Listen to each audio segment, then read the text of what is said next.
Bienvenidos a una nueva entrevista en Demócrata Pro. Hoy estamos con Elvira Vacas, presidenta de la Federación Española de Epilepsia. Bienvenida, Elvira. Gracias, Javier. Las asociaciones de pacientes de epilepsia habéis sido líderes en iniciativas, en conversación con políticos. ¿Qué creéis que ha llevado a vuestro éxito y cómo puede ser el ejemplo para otras asociaciones de pacientes? Bueno, creo que en esta dirección lo que suele marcar la diferencia es la colaboración, pero una colaboración real. Cuando colaboramos entre asociaciones de pacientes y actuamos bajo una única voz, que no se vea fragmentada, sino que se vea en unidad, que estemos todos alineados, pero no solamente entre organizaciones de pacientes, sino con sociedades científicas, con industria farmacéutica, con instituciones públicas y privadas. Es esencial que ese consenso sea lo que se ponga sobre la mesa, y eso es lo que marca nuestro éxito, como tú dices. Vosotras además sois pioneros en conversación con otras asociaciones europeas para impulsar iniciativas globales. Cuéntanos un poco qué es lo que estáis haciendo. Sí, en este caso tenemos la suerte de que coincide que yo también soy presidenta europea de una organización a nivel global, del International Bureau for Epilepsy. Entonces, lo que hacemos es reforzar, ¿no?, que esos dos gorros se nutran mutuamente y no se vean perjudicados. En este caso hemos podido impulsar iniciativas que hemos hecho a nivel nacional, como Epi Alliance, que pretende implementar a nivel nacional un plan de acción sobre epilepsia y otros trastornos neurológicos, que fue aprobado el 27 de mayo de 2022 por los 194 Estados miembros en la Asamblea Mundial de la Salud. Y lo que pretendemos es implementar ese plan a nivel nacional. Esta iniciativa, el pasado mes de diciembre, pudimos llevarla a un debate en el Parlamento Europeo. Fue un evento acogido por la eurodiputada Elena Nevado del Campo, y nos permitió, bueno, pues mostrar el trabajo que está haciendo España ejemplar en cuanto a la colaboración, como te decía, que es esa nuestra marca, nuestro sello y lo que llevamos por bandera. De esta forma, cuando llevas a un debate, a una mesa de decisores políticos, una hoja de ruta que está ya consensuada, la mayor parte del trabajo ya está hecho. Es decir, no hay que volver a debatir qué queremos hacer o cómo lo queremos hacer, sino que ya está todo eso definido y eso ya avanza mucho. ¿Cuál es tu experiencia del diálogo con los políticos y con los decisores? Bueno, mi experiencia es algo controversial. Sí que es cierto que siempre hay que buscar estratégicamente el mejor momento político para acercarte. También es cierto que es importante recordar y recordarles que España se ha comprometido a nivel internacional en la Asamblea Mundial de la Salud a implementar un plan de acción en los próximos 10 años, 2022-2031, que es el plazo del IGAP.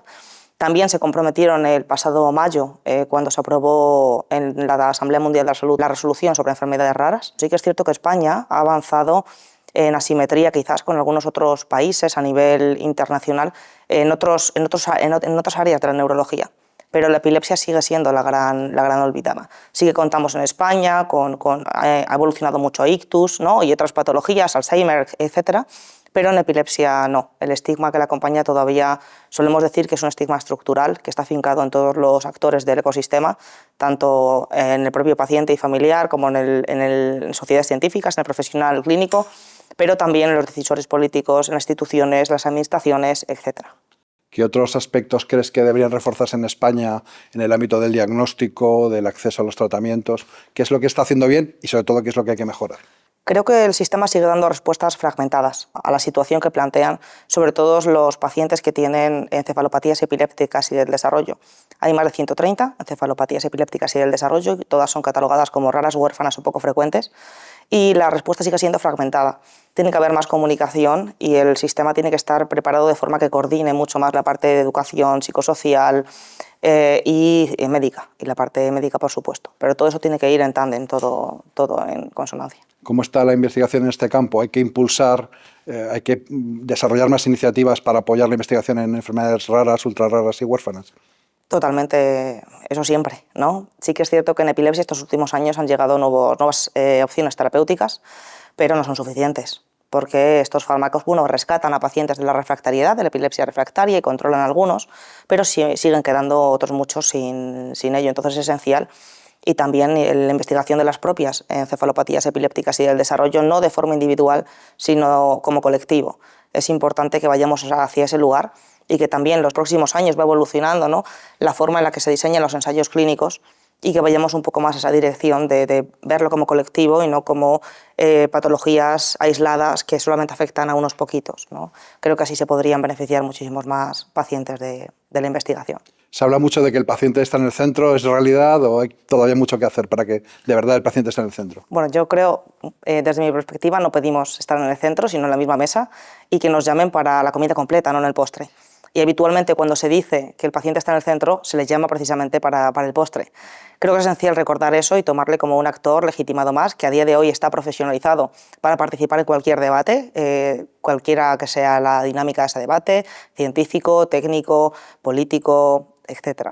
Y contar con él desde el principio. Creo que no sucede 100% a día de hoy y que estamos en el cambio, estamos en ese cambio.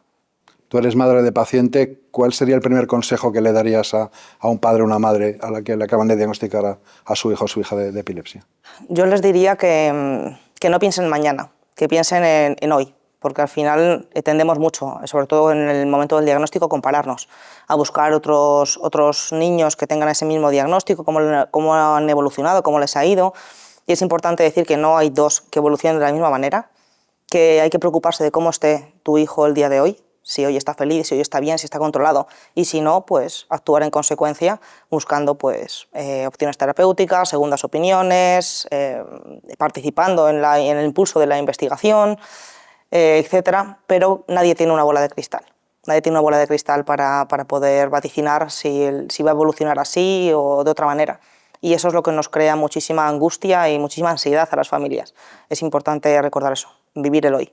¿Y cómo se cuida un cuidador? Esa pregunta es aún más complicada.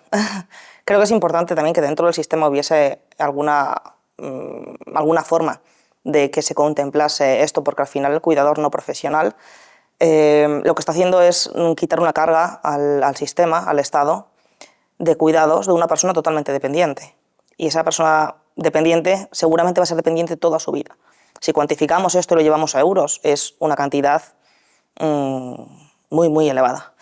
Y creo que es importante que se le dé el valor que tiene a las personas que cuidan, que dejan de trabajar o que reducen su jornada. La mayoría de las ocasiones es la mamá la que tiene que dejar de trabajar para asumir ese cuidado y por el camino se pierda ella, porque ya no es mi hijo tiene una analítica o tiene un ingreso, sino tenemos que ingresar, tenemos un vídeo GG, tenemos una analítica y pierde un poco su propia identidad. Es muy importante que pueda cuidar esa propia identidad para que se siga recordando a sí misma como la mujer que era también antes de esa situación y que no se pierda en el proceso.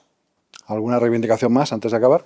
Pues lo de siempre, equidad, acceso, tratamiento multidisciplinar, igualdad entre comunidades autónomas.